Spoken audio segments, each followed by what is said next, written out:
Hey guys, just want to live on Facebook. Facebook's taken quite a while. Sorry about this. Twos. I don't have too many tech issues, but sorry for Facebook. Come on, Facebook. Is that down? Oh my god. Come on, Facebook. As I said recently, I want to have a copy on Facebook and YouTube, or Android, or any other possible, all other possible video sharing platforms, because I want to make sure I have a copy somewhere, hopefully, for as long as possible, preferably for good. Um,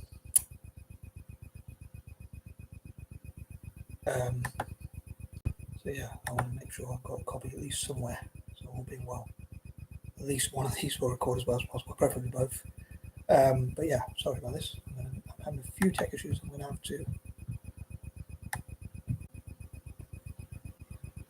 Oh my goodness.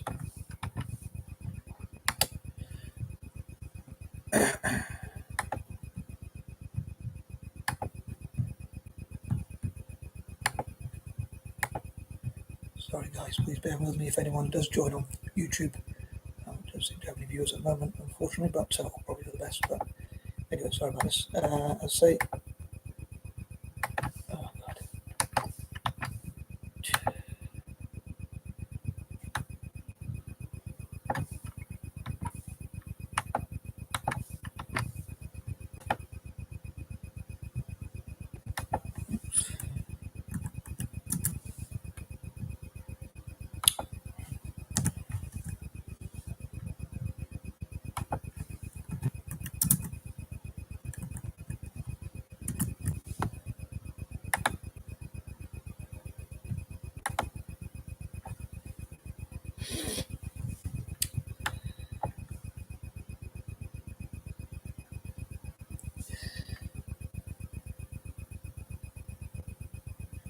Yep, we are live.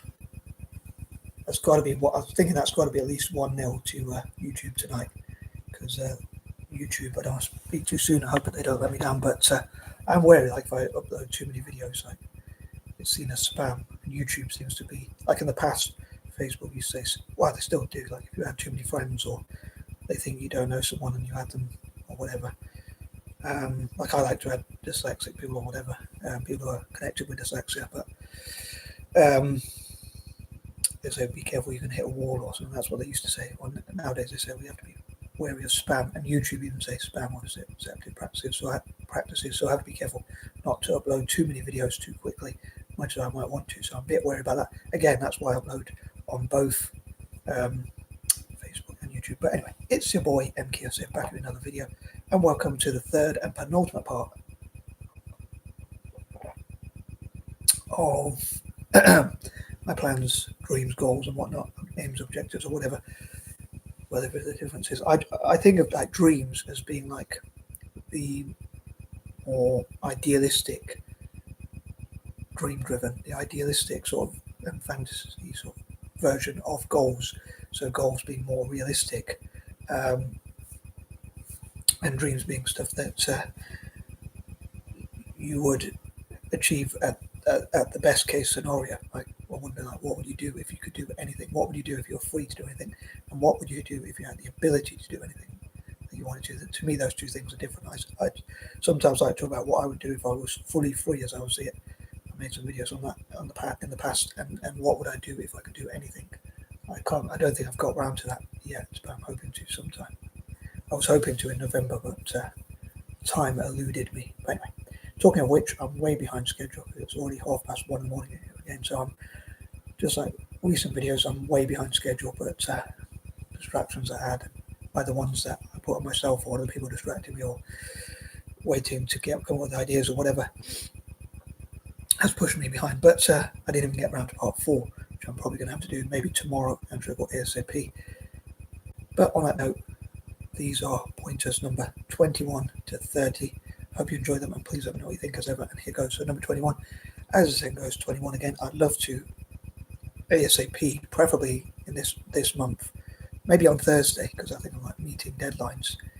I dream to, maybe that's something I can focus on Thursday, but I'd love to do any other any unfinished business. Like, and I wonder if I can get all the works, everything I've ever written, every idea I've ever come up with, and whatever, if I can remember them all and struggle or find a way to put them into practice, make use of them, and all that kind of thing for the past. Although there's only so much space and time, I know I love to hoard notebooks. If I could, I'd have papers pretty much everywhere. But it would probably get in other people's way, as I say, coulda, shoulda, woulda. But I hope I'm making some sense. I promise this is tea, not alcohol or whatever. But in fact, I would love for dyslexics to be teetotalers, and I'll be talking about like dyslexia and whatnot. Dyslexics and others with related conditions to be teetotalers, and non-smokers and non-drug takers and people who don't break the law, that kind of thing. But yeah, I would love to be able to catch up with it, like videos I didn't make. So if I made part 1 but didn't get around to even part 2, I could hopefully do part 2, 3, and 4. And if I did parts 1 and 2, hopefully I could do 3 and 4. And if I did parts 1, 2, and 3, hopefully I could finish the 4th and final part of some of those videos. But again, I have to be wary about like the algorithm or whatever, not wanting to come across as spamming, which I'm a bit wary about. It's like people might see it as spam, whereas for YouTube might see it as spam.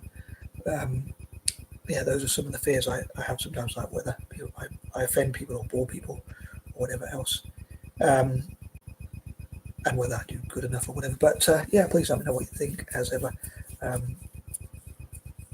I do try and take ideas on board. I know I do struggle to implement new ideas and whatnot, but also 21 again, I was thinking, and I should be careful not to think, but I probably shouldn't give too much of my family business away or whatever, but one of my brothers went to stay in Australia for a bit. So I was thinking earlier on, I had a passion fruit drink, and I forgot to mention in the video, I was thinking I wanted to celebrate a new month in my own quirky way. Not there's a huge amount to celebrate, but celebrate a new month and like celebrate my brother going to Australia, so it's like a bit more peace and quiet, like less people at home. But then again, also that probably sounds a bit harsh, but I hope he has the safest possible travels and also has a great time in Australia. And if he decides to go and live there, like one of my sisters lives there, hopefully he will have a great future there in Australia and enjoy himself. And I won't bother him as well, because I'm a pain in the neck. Yeah, I thought to celebrate a new month and like celebrate. It feels a bit harsh, but celebrate one less hassle in the house. But again, I suppose I hassle my family as well. I guess I would struggle to live on my own, because like if I heard, one, I'm not the most independent, and secondly, if I heard noises in the background, I'd probably get freaked out. So there is that. Sometimes in the past I thought, like, what if I lived on my own in the middle of nowhere and just hoarded loads of notebooks and had no neighbours to complain to me. But then if I got in danger, I'd be by myself, and that'd be up to me. That'd be my own fault. But like if I lived in a cabin in the woods and then I heard noise, it's waking me up. There's no neighbours around to protect me or whatever. It might be just hillbillies or whatever they call them. Although I live in Britain. I was going to say it was very windy here in Britain actually as well. It was really like a howling wind, and like I kept hearing the what do you call it? Here's maybe my dyslexic thinking like what's the word? Blocking my chain of thought. But the where you post mail, letterbox or whatever, postbox or whatever, it was making a noise, and it feels like someone knocking on the door and things like that. And it's like really howling wind. But I was thinking that reminded me of something. I'll probably say that a bit later. But thinking about 21 again, what I was actually going to say, and I've gone way off track, is that, and I was waiting for Facebook with technical issues. That's my excuse for being way behind schedule again. But should take some calculator down. But yeah, sorry, trying to get to a point. I'd love to find out about the historical research on dyslexia, like how did people view dyslexia in the past, and a lot of time I think like the past should be left in the past, and like culture, tradition, and all that kind of thing. I'm not a big fan of that because I like to modernize. But then I talk about anti-imperialism and history and that kind of thing. So I kind of have a bit of history, interest in history, but not a huge interest in history. But in this case, with dyslexia, it'll be interesting to find out more information about how dyslexics were treated. I know it's a little bit already, but it'll be interesting to find the stories. And it brings me back to the point I mentioned, thinking about 21 again, about wanting to interview dyslexics as well as like those other groups I talked about, dyspraxics, dyscalculics, dysgraphics, and disabled people as well, more generally. Some people might not class dyslexia as a disability, it depends how you look at it. I know I've mentioned that. But I'd love to do one-to-one interviews, street interviews. I'd love to have my own studio and talk to people, or on Zoom, one-to-one chats. And then even if I don't have my own studio, or if I do, it might be more interesting if I have my own creative rooms and that kind of thing, which I wanted done yesterday, so to speak, yesteryear, or whatever. Although I only came up with that idea probably this year, actually, to think about. But anyway, and find out about their historical experience. I think it would be interesting experiences. So I think it'd be interesting talking to people of different age groups. Obviously, it's on Zoom, it's way far away and all that, because I mentioned you have to think of child protection and safeguarding. Because I came up with an idea for, and I wanted to break away from the neurodiversity thing and just focus more on dyslexia specifically, which I know is a part of, or the D's, so to speak, for dyspraxia, for December, sorry. But yeah, I spoke about like the neurodiversity network I wish to make, and I said I want it to be available for anyone all around the world who is neurodiverse, who wants to join, whatever their socio-economic background is or whatever. And someone says, when you say anyone, do you mean any age? And I was like, I don't really want to exclude people. And she said, you have to be careful about safeguarding. If there's any accusations or anything goes wrong, you hold accountable. So it might be something to think about, employing someone or working with someone who can do that side of things. But if you're talking on Zoom, their parents are there, it could be people of different age groups, to see how people have been treated and if things have been, how people have been treated and what's changed, if anything, over time.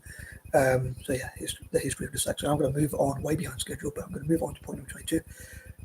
I'd love to know what it's like now for dyslexics growing up, and also what does the future hold, which I think it should be very bright. I just think more people need to find out about it. I think, like Richard Branson says, your grades don't matter, and things like that. So hopefully dyslexics growing up won't be too defined by their grades, exam results, and areas where we're weaker, ability to read and write and that kind of thing in many cases, or whatever it might be, or even when we make mistakes, when we try and talk, or things like, again, I talk about a mentorship program, having role models and things like that. I forgot what's on point 22, not point 21. I was thinking 21 reminds me of, oh well, it's backwards 12, so my strange patterns. But organisations like Made by Dyslexia, the Yale Centre for Dyslexia and Creativity, the Dyslexic Advantage, and others will hopefully inspire dyslexics to believe in themselves, and also finding out about like inspirational characters, motivational characters with dyslexia, famous dyslexics, and that kind of thing, for instance. Again, similar with those other conditions I talked about. So yeah, hopefully the future is a lot brighter. It'd be interesting to talk to people in a safe area, in a safe environment for both them and myself and each other. To see how the younger generations are compared to the older generations, like how things have changed, if they've changed at all. Again, I know you don't think about child protection, safeguarding, and that kind of thing, which is fair enough. You don't want to get people together, suspicions, of course, or to get false accusations, or for children to actually go through those things, or for heaven forbid, for children to be abused or anything like that. So obviously it's got to be in a safe environment. But on Zoom, they could be in a different place, or whatever, or if their parents were there, or whatever, a carer or guardian, if not their parents or whatever, parents/carers or guardians or whatever. But yeah, it'd be interesting to see what, if anything, has changed and what could change in the future, what the future could hold for dyslexics, which hopefully will be very bright. Again, there's other groups as well, perhaps. I mean, in business, I imagine dyscalculia is very difficult because maths is quite important, whether I like it or not. I'm not very good at it, but it is quite important. But maybe you could find ways to network with people, or technology to help, or both. People to help you with that technology, or you to use that technology yourself to get the help you need. But moving on, number 23, as I mentioned before, talking about 21 again, I would love to talk about the case for investing in dyslexics, encouraging people to invest in dyslexics, organisations and investors to invest in dyslexics, and that could include and involve I wonder if the PIF, the Public Investment Fund, Qatar, Dubai, Abu Dhabi, the UAE, BlackRock, Blackstone, Bridgewater, and many others. I think I even read like people like Ray Dalio have got dyslexic. I don't know if there's any evidence on that. Larry Ellison, one of the richest people in the world, supposedly is dyslexic. Yeah, I don't know if that's true or not. Sometimes there's like rumours and myths online which may or may not be true. So I'd love to hear from the horse's mouth themselves saying they've got dyslexia. Like even Bill Gates, people say he's got dyslexia. I don't know if there's any evidence on that.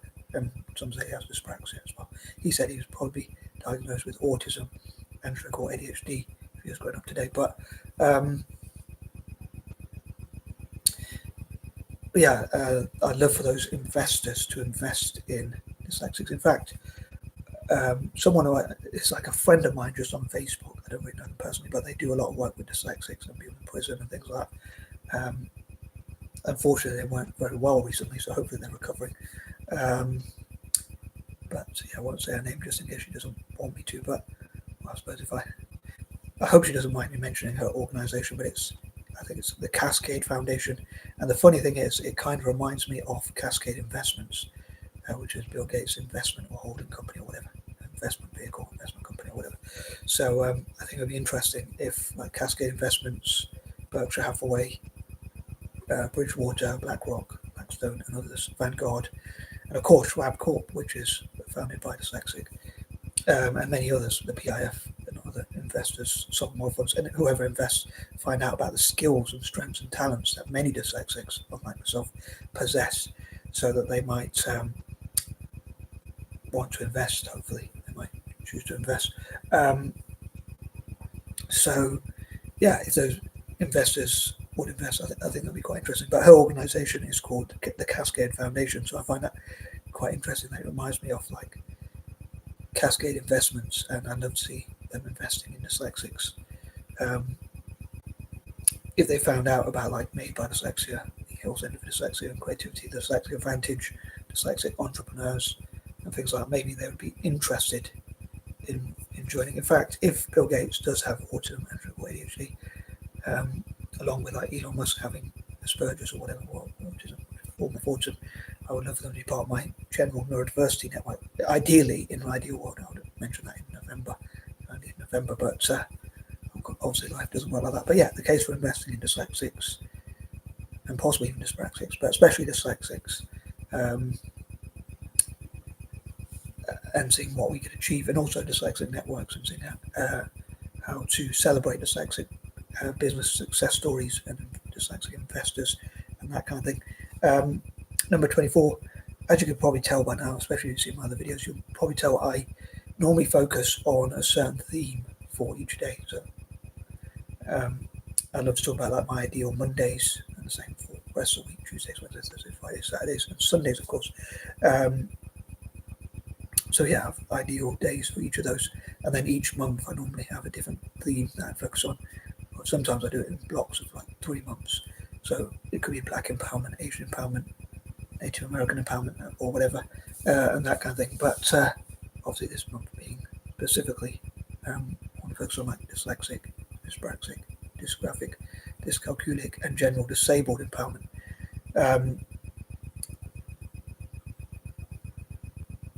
But yeah, I hope to think of those themes, and maybe like think of what I would like to achieve the next tomorrow, each day. Like what would I like to achieve tomorrow? I try and think of that before I go to sleep, but sometimes I just fall asleep before I manage to go through my lists. It's like counting sheep when I try and think of my lists or whatever.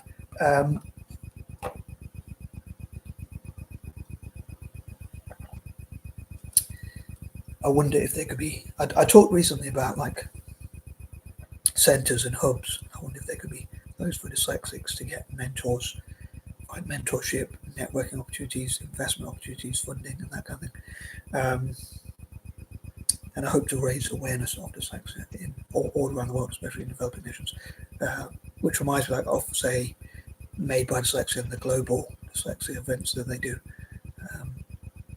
global dyslexia and that kind of thing. I can't remember exactly what they're called, something to do with global dyslexia.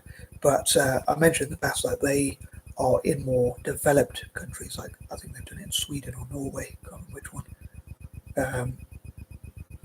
and in New York and in London. But I think it'd be good to take that to places like, if it's safe to do, or people are prepared to take a risk, maybe. But those governments can provide safety in places like India, Nigeria, and across Africa and Asia and Latin America, as I say, emerging market economies and that kind of thing, because I think they need more help with that kind of stuff. Number 25, there's a dilemma on that note with, like, as a Republican, like, about dyslexic royals, like Princess Beatrice and people like that, even though I think it's the Norwegian or maybe Swedish royal family, Swedish royal family, I think it is actually, who are very dyslexic. So that's a bit of a dilemma. I just thought I'd mention that point, because for some reason, the number 25 makes me think of monarchies versus republics, and I tend to favour on side of republics as much as possible. If there's two countries that are the same in all possible ways, in all other ways, except for one is a monarchy and one is a republic, I would take the republic's side a bit more, at least. In fact, if I had a money-making machine and I could redistribute money around the world, if it was my job to redistribute money around the world, I would give like £1 billion or more probably to each republic, which for a nation is probably not as much as it sounds, because especially a big nation like India, they need as many billions as they can get because they have a huge population to feed and that kind of thing. I suppose I could have talked about like dyslexic creativity to tackle poverty and that kind of thing. Number 26, as I say, I would love to have events in former colonies and that kind of thing, so to support them and show what dyslexics can do to benefit them. A controversial view again, as I talked about in part 1, and again I've talked about in the past, but I would love to get dyslexic people to go from an overrepresentation in crime, where we're probably about twice as likely to be in trouble with the law and things like that, to going to a group that maybe, if I'm really dreaming, would be even like repulsed by crime and criminality and violence, unless in self-defense or whatever. So we would avoid crime. Certainly I'd love for us to avoid crime and maybe even be repulsed by it and try not to talk, as in take without owner's consent, for those who might not know what that means. Here's a controversial part, because most people will probably agree with that, but the controversial part is not that, but that I see colonialism as a crime. Some people might say my pronunciation is a crime, but or punctuation even, especially punctuation and stroke or pronunciation, I seem to struggle with, but especially, I'm not sure which one is worse, probably my punctuation. Please let me know in the comments as ever, but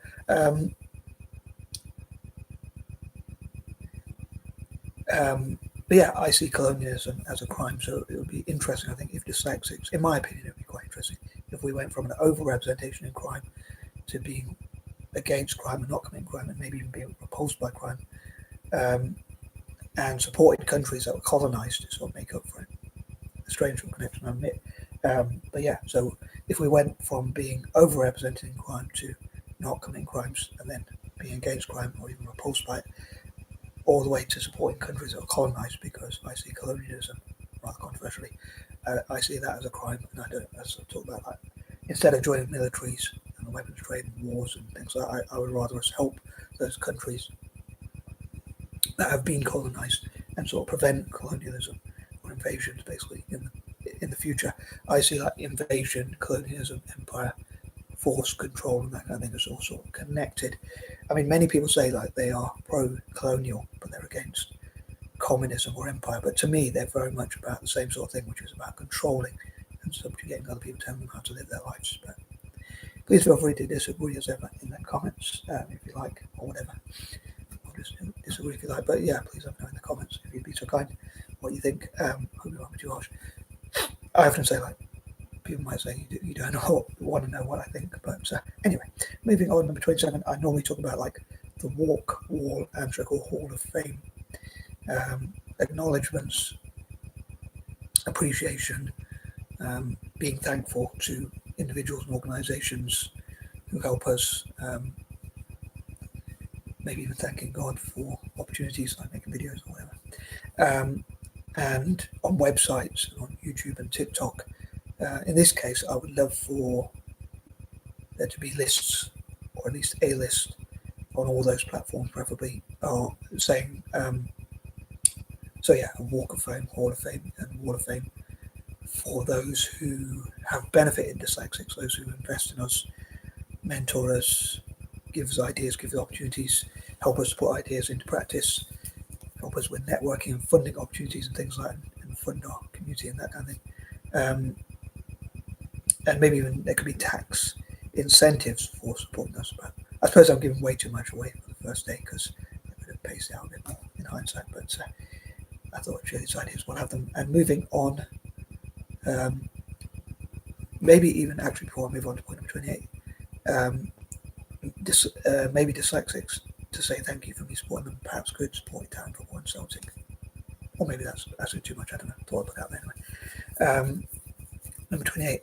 Thinking about Mondays as well. I love to do like mischief Mondays, but also I hope to turn negatives into positives. So like the negative perceptions that people have about dyslexia hopefully will be reversed, and people see lots of positives about dyslexia. Many groups have talked about that. That's why I think it'd be good to work with and bring together, like Made by Dyslexia, there's Yale Centre for Dyslexia and Creativity, the Dyslexic Advantage, the Childmind Institute, Understood, and so many other organisations that work with dyslexics and dyspraxics and whatever, because we share the same goal, which is promoting a positive image of dyslexia and showing what we can do rather than what we can't do. And I think both are important, like knowing our limitations and what we struggle with, just like Warren Buffett says when he invests, like knowing your limitations as a side note. But yeah, hopefully we can believe in each other and ourselves and each other. Like when I was younger, I used to be really negative about being dyslexic. I used to say to my dad, I'm really dumb.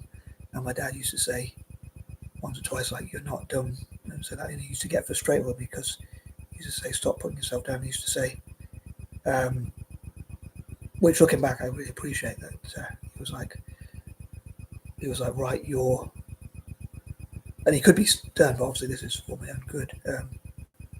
And I appreciate the love and all that kind of thing. So I'm lucky to have two great parents, to be fair. Talking about appreciation and that kind of thing, they can be annoying. I can be annoying to them, but they are great parents overall. Probably two of the best parents in the world, especially my mum was really cool.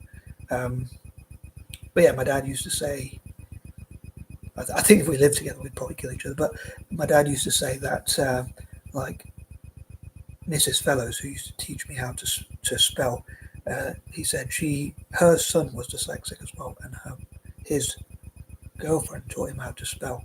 So she learned how to teach dyslexics or whatever herself. Not sure if she learned from that, but her son's partner or whatever. But they must have found a way to teach dyslexics or whatever, something like that, if I remember the story. But bear in mind, I'm remembering something like 30 years ago, unfortunately, because I imagine how old I am, which is quite kind of depressing. But on a more cheery note, but yeah, my dad was trying to encourage me and say, like, and some people said, like, you have to work harder, which to me means they were born smart, because if you have to work harder to catch up, surely the other person was born sharper, otherwise you would have not had to do that. So I mean, some people are probably proud to work hard and all that kind of thing, but I would love to just be born so smart that I wouldn't need to, or whatever. So I hope that will make sense. Unfortunately, it wasn't to be, but I realised as I got older, as dyslexics, some people argue whether it's like nature versus nurture, or in this case, like we had to overcome certain things, so we develop, in some of our cases, unlike me, resilience, hard work. That's where it went to me. But for many dyslexics, they develop hard work, resilience, and whatever, tenacity, and all that kind of stuff. So yeah, someone asked, is it like, it's like the chicken and egg question, which comes as the chicken or the egg, obviously, because it's like, are dyslexics born with a natural talent in some areas, or is it that because we struggle in school, we have to find creative solutions which give us strengths in other areas? Would we, if the school system wasn't the way it was, and we were in nature like cavemen or whatever, would we have those strengths? I guess you could ask that sort of thing. And I think we probably would, but it's hard to tell without crystal ball, whatever. But what do you think out there? Please let me know. Number 29, I think of like multiculturalism and dyslexia. So often, again, another thing I've mentioned in the past is how someone was talking about how most of the famous dyslexics and therefore the inspirational characters that we hear about, because we'll probably only hear about them if they're famous most of the time. Most of the time, anyway, are white and male. So there's not many females and POC, people of colour, BAME, Black, Asian, minority, ethnic, or whatever backgrounds. So it would be good to find out more stories like that sort of stuff. And so I think like diversity within dyslexia. So someone made this book called Black, Brilliant and Dyslexic, or Brilliant, Black and Dyslexic, or something like that. It's one of the few books I've actually read, and I find it quite interesting. I feel I can relate to the characters somehow. I actually read someone's book. I said I don't like to read, and they were like, "It's funny you said." Someone else said, "It's funny you don't like to read, but you read this book." They posted it on Facebook as well a while back, but it was so I could relate to this character. Normally I don't like to read, but I could relate to this dyslexic guy and his story. He was good at bringing his character to life. So, as I say, we're good at narrative reasoning, or some of us are, not like me. But some dyslexics can tell really good stories and that kind of thing. Although I struggle to start from the beginning. Be patient enough to build a story up, as my stepdad used to say to me. But yeah, so multiculturalism and dyslexia, and also like people from different backgrounds, like more women and girls, like inspirational female figures with dyslexia, like Barbara Corcoran and Kelly Hoppen and one or two others. The only two I can think off the top of my head, or well, within business. But then there's Bella Thorne, Keira Knightley, and one or two others. But yeah, and number 30. One of the ones is I probably shouldn't say, but I thought of a title like this probably goes against some of the stuff I said about more professional stuff and business like stuff, but trying to be more business like. I was thinking a different type of profession perhaps, but for some reason I think of a title like Dyslexic Gigolo. I used to be obsessed with being a gigolo. Sometimes still am, I can still dream about it. It's like the forbidden fruit perhaps, but I wish God would love me enough to let me do that, but or even dyslexic's enough. I also wish we could get like daily sex and that kind of thing for free, or even get paid for it. Yeah, if we could be like male escorts or gigolos, but I used to spell it Jijalo.